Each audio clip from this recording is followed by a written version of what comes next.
اب تیسری صورت جو مفسرین نے بیان کی ہے وہ ہے فجار کی.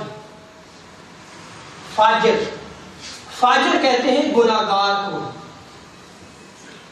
جس کی زندگی گناہوں میں گزرتی ہے. ہوتا تو مسلمان ہے لیکن ساری زندگی اللہ اور اس کے رسول کی نافرمانی میں گزرتی ہے.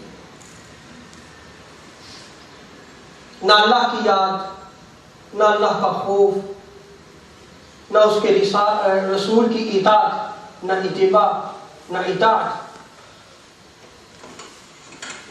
اس کے حوالے سے سیدنا ربیع بن انس رضی اللہ تعالی عنہ والنازعات غرقا والناشطات نشطا، اس کی تفسیر فرماتے ہیں کہ یہ آیات فجار کے حق میں نازل ہوئی ہیں،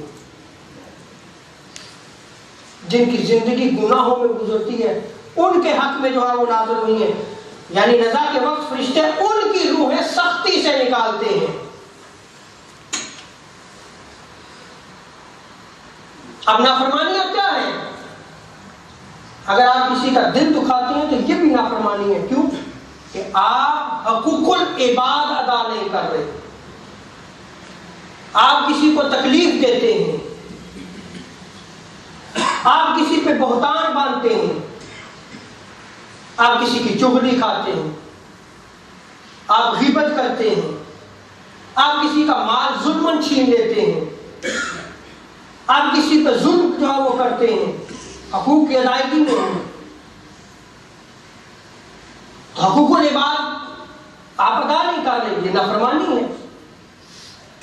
اسی طرح آپ حقوق اللہ ادا نہیں کرتے، نہ نماز، نہ روزہ، نہ حج، نہ زکوٰۃ، نہ صدقہ، نہ خیرات. نافرمانیاں ہیں ساری.